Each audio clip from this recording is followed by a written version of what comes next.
નમસ્કાર. આકાશવાણી અમદાવાદ વડોદરા પ્રાદેશિક સમાચાર જાનુ પરમાર વાંચે છે. સૌપ્રથમ મુખ્ય સમાચાર. રાજ્યમાં આગામી લોકસભા ચૂંટણી તથા વિધાનસભાની 5 બેઠકોની પેટા ચૂંટણી માટે ઉમેદવારીપત્રોની ગઈકાલે ચકાસણી પ્રક્રિયા હાથ ધરાઈ. કેન્દ્રીય નાણામંત્રી નિર્મલા સીતારમણે જણાવ્યું છે કે છેલ્લા 10 વર્ષમાં પ્રધાનમંત્રી નરેન્દ્ર મોદીના નેતૃત્વમાં પ્રજાલક્ષી કાર્યો છેવાડાના માનવી સુધી પહોંચ્યા છે. વેકેશનમાં મુસાફરોના ઘસારાને પહોંચી વળવા પશ્ચિમ રેલવે દ્વારા વિશેષ ટ્રેનો દોડાવવાનું આયોજન કરાયું છે. રાજ્યભરમાં તાપમાનમાં ઘટાડો નોંધાતા લોકોને ગરમીમાં રાહત મળી છે. અને રાજ્યભરમાં આજે મહાવીર સ્વામી જન્મ કલ્યાણની આસ્થાપૂર્વક ઉજવણી થઈ રહી છે. સમાચાર વિગતવાર. રાજ્યમાં આગામી લોકસભા ચૂંટણી તથા વિધાનસભાની 5 બેઠકોની પેટા ચૂંટણી માટે ઉમેદવારીપત્રોની ગઈકાલે ચકાસણી પ્રક્રિયા હાથ ધરાઈ હતી. આવતીકાલે ઉમેદવારીપત્રો પરત ખેંચવાના અંતિમ દિવસ બાદ કુલ ઉમેદવારી અંગેનું ચિત્ર સ્પષ્ટ થશે. રાજ્યની 26 લોકસભા બેઠકો માટે કુલ 492 અને વિધાનસભાની ખાલી પડેલી 5 બેઠકોની પેટા ચૂંટણી માટે કુલ 39 ઉમેદવારીપત્રો ભરાયા હતા. ઉમેદવારીપત્રો અંગે મુખ્ય ચૂંટણી અધિકારી A.B. પટેલે વધુ માહિતી આપતા જણાવ્યું હતું કે 12ના રોજથી નામાંકન પત્રો ભરાવાનું ચાલુ થયેલ છે અને જે તારીખ 19 સુધી નામાંકન પત્રો સ્વીકારાયા. કુલ નામાંકન પત્રો 433 ઉમેદવારો દ્વારા ભરાયેલા હતા અને વિધાનસભાની પેટા ચૂંટણી માટે 37 એટલે કે 37 ઉમેદવારો દ્વારા ઉમેદવારી પત્રો ભરવામાં આવેલા, જેમાં સૌથી વધારે ગાંધીનગર લોકસભાની બેઠક ઉપર કુલ 38 ઉમેદવારો દ્વારા ઉમેદવારી પત્રો ભરાયા હતા, જ્યારે સૌથી ઓછા 5 ઉમેદવારી પત્રો બારડોલી બેઠક ઉપર ભરાયેલા. વિધાનસભાની વાત કરીએ તો વિધાનસભામાં કુલ 38 ઉમેદવારો દ્વારા ઉમેદવારી પત્રો ભરવામાં આવ્યા હતા અને સૌથી વધુ વિજાપુરની બેઠક ઉપર 10 ઉમેદવારો દ્વારા અને માણાવદર અને ખંભાતની બેઠક ઉપર 6 ઉમેદવારો દ્વારા ઉમેદવારી પત્રો ભરવામાં.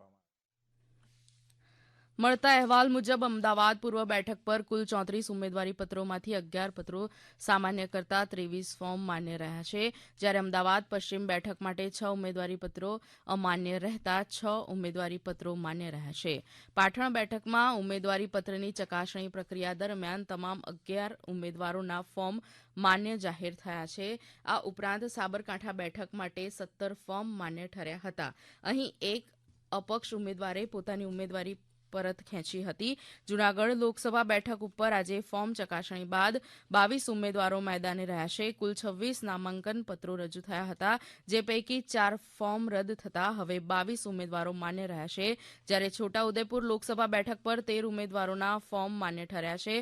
તો ભાવનગર લોકસભાની બેઠકની ચૂંટણી માટે આજે ફોર્મ ચકાસણી બાદ ઉમેદવારોના 13 ફોર્મ માન્ય રહ્યા હતા, જ્યારે આમ આદમી પાર્ટીના ઉમેદવાર ઉમેદભાઈ મકવાણાને એફિડેવિટમાં વિસંગતતાને કારણે જવાબ આપવા આજે સવારે 11 વાગ્યા સુધીનો સમય આપવામાં આવ્યો છે, જ્યારે વલસાડમાં 7 ઉમેદવારી ફોર્મ માન્ય રહ્યા છે.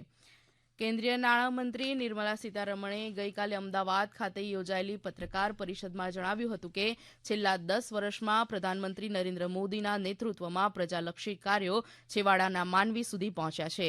ગરીબ તેમજ વંચિતો માટે સરકાર કાર્ય કરી રહી છે. દેશના નાગરિકોને સશક્ત અને સક્ષમ કરવા સરકારની કટિબદ્ધતાને તેમણે દોહરાવી હતી.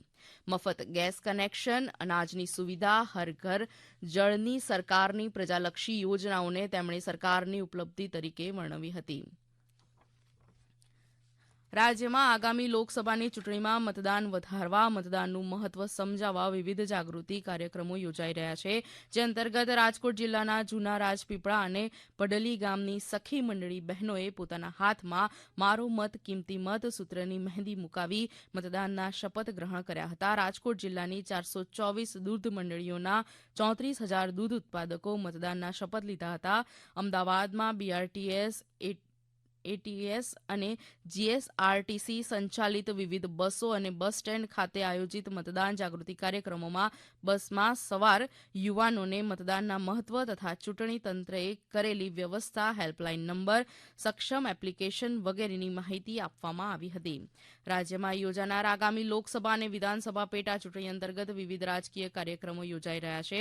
બોટાદ લોકસભા ભારતીય જનતા પાર્ટીના ઉમેદવાર નીમુબેનના સમર્થનમાં કોળી સમાજ દ્વારા સામાજિક સંવાદ કાર્યક્રમનું આયોજન કરવામાં આવ્યું હતું. કેબિનેટ મંત્રી કુંવરજી બાવળિયાના અધ્યક્ષ સ્થાને કાર્યક્રમ યોજાયો હતો. બોટાદ જિલ્લાના કોળી સમાજના આગેવાનો તેમજ કાર્યકરો અને મહિલાઓ હાજર રહ્યા હતા. કાર્યક્રમ દરમિયાન મંચસ્થ આગેવાનો દ્વારા રાજ્ય સરકાર તેમજ કેન્દ્ર સરકારની યોજનાઓ અંતર્ગતની માહિતી આપી લોકોને વધુને વધુ મતદાન કરવા અપીલ કરવામાં આવી હતી. મહીસાગર જિલ્લાના લુણાવાડા નગરમાં લુણાવાડા વિધાનસભા ચૂંટણી કાર્યાલયનો પ્રારંભ કરાયો છે. આ પ્રસંગે ભરૂચના ધારાસભ્ય રમેશભાઈ મિસ્ત્રી પ્રભારી સહિતના અગ્રણી હોદ્દેદારો અને કાર્યકરો હાજર રહ્યા હતા. આ પ્રાદેશિક સમાચાર આપ આકાશવાણીના અમદાવાદ વડોદરા કેન્દ્ર પરથી સાંભળી રહ્યા છો. વધુ સમાચાર આપ અમારી વેબસાઇટ newsandair.gov.in/ગુજરાતી પરથી વાંચી શકશો. પશ્ચિમ રેલવે દ્વારા વિવિધ ગંતવ્યો માટે 3 જોડી સ્પેશિયલ ટ્રેનો ચલાવાશે. મુસાફરોની માંગને પહોંચી વળવા માટે ખાસ ભાડા પર સમર સ્પેશિયલ ટ્રેનો ચલાવવાનો નિર્ણય લીધો છે. સાબરમતી બાડમેર સ્પેશિયલ સાબરમતીથી દર સોમવારે 8:15 કલાકે ઉપડશે. તે જ દિવસે ટ્રેન 17:55 કલાકે બાડમેર પહોંચશે. બાડમેર સાબરમતી સ્પેશિયલ બાડમેરથી દર રવિવારે 21:30 કલાકે ઉપડશે, જે બીજા દિવસે 7:15 કલાકે સાબરમતી પહોંચશે. બાંદ્રા ટર્મિનસ અજમેર સાપ્તાહિક સ્પેશિયલ ટ્રેન દર રવિવારે બાંદ્રા ટર્મિનસથી 14:30 કલાકે ઉપડશે અને બીજા દિવસે 7:50 કલાકે અજમેર પહોંચશે. અજમેર બાંદ્રા ટર્મિનસ સ્પેશિયલ અજમેરથી દર શનિવારે સવારે 17:50 વાગે ઉપડશે અને બીજા દિવસે 12:15 કલાકે બાંદ્રા ટર્મિનસ પહોંચશે. સાબરમતી સુલતાનપુર વચ્ચે સ્પેશિયલ ટ્રેન સાબરમતીથી સોમવારે 22 એપ્રિલ 2024ના રોજ રાત્રે 12:30 કલાકે ઉપડશે, જે બીજા દિવસે 2 કલાકે સુલતાનપુર પહોંચશે. રાજ્યભરમાં તાપમાનમાં આંશિક ઘટાડો થતાં લોકોને ગરમીમાં રાહત મળી છે. અમદાવાદ ખાતે ગઈકાલે મહત્તમ તાપમાન 3 સેલ્સિયસ ડિગ્રી ઘટાડા સાથે 38 ડિગ્રી તાપમાન નોંધાયું હતું. આ સાથે અમરેલી, વડોદરા ખાતે 39, રાજકોટ, છોટાઉદેપુર, ગાંધીનગર ખાતે 38 ડિગ્રીની આસપાસ મહત્તમ તાપમાન નોંધાતા ગરમીમાં આંશિક રાહત મળી હતી. હવામાન વિભાગની યાદી અનુસાર આગામી 24 કલાક દરમિયાન તાપમાનમાં વધુ ઘટાડો થવાની શક્યતા છે. રાજ્યભરમાં આજે મહાવીર સ્વામી જન્મ કલ્યાણની આસ્થાપૂર્વક ઉજવણી થઈ રહી છે. જૈનોના 24મા તીર્થંકર પ્રભુ મહાવીરના આજે જન્મ કલ્યાણ દિવસ નિમિત્તે રાજ્યભરના જૈન સંઘો દ્વારા જિનાલયોમાં વિશેષ આંગી પૂજા, સંધ્યા, ભક્તિ અનુષ્ઠાન, પ્રવચન યોજાશે. વિવિધ સંઘો દ્વારા રથયાત્રાનું પણ આયોજન કરાયું છે. અમદાવાદમાં આદિનાથ દિગંબર જૈન યુવક મંડળ દ્વારા ભવ્ય અહિંસા યાત્રાનું આયોજન કરાયું છે, જેમાં પ્રભુ મહાવીરની જીવન, પર્યાવરણ જાગૃતિ, પ્લાસ્ટિક મુક્ત સમાજ સહિતની વિવિધ સામાજિક સંદેશાઓ દર્શાવતી ઝાંખી રજૂ થશે. પ્રધાનમંત્રી નરેન્દ્ર મોદીએ આજે નવી દિલ્હીના ભારત મંડપમ ખાતે મહાવીર નિર્વાણ મહોત્સવનું ઉદઘાટન કરશે. આ પ્રસંગે શ્રી મોદી સ્મારક સિક્કા અને ડાક ટિકિટ બહાર પાડશે. રાષ્ટ્રપતિ દ્રૌપદી મુર્મુએ નાગરિકોને મહાવીર જયંતિની શુભેચ્છાઓ પાઠવતા સૌને સમાજમાં એકતા અને પ્રેમનો પ્રસાર કરવાના પ્રણ લેવા આહવાન કર્યું હતું. શક્તિપીઠ બહુચરાજી ખાતે આજથી ચૈત્રી પૂનમના ત્રિદિવસીય મેળાનો પ્રારંભ થશે. 23 એપ્રિલ સુધી ચાલનારા આ મેળામાં માતાજીની પાલખી તેમજ વિવિધ સાંસ્કૃતિક કાર્યક્રમો યોજાશે. આ મેળામાં મોટી સંખ્યામાં યાત્રાળુઓ આવતા હોવાથી શ્રદ્ધાળુઓની સગવડો, સુરક્ષા માટે વિશેષ તૈયારીઓ કરાઈ રહી છે. વલસાડ એસટી વિભાગ દ્વારા દર મહિનાની પૂનમે ધરમપુર, ડાકોર, વલસાડ, નારેશ્વર અને નવસારી, પાવાગઢની બસો શરૂ કરવામાં આવશે.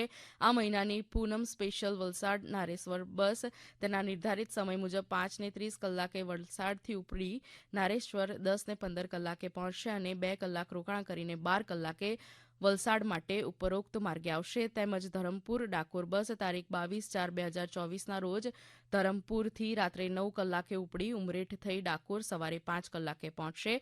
ડાકોરથી ધરમપુર આવવા માટે બપોરે 2 કલાકે ઉપડશે. તેવી જ રીતે નવસારી પાવાગઢ બસ રાત્રે 10 કલાકે નવસારીથી ઉપડી પાવાગઢ સવારે 4 કલાકે પહોંચશે અને બપોરે 12 કલાકે નવસારીથી આવવા રવાના થશે.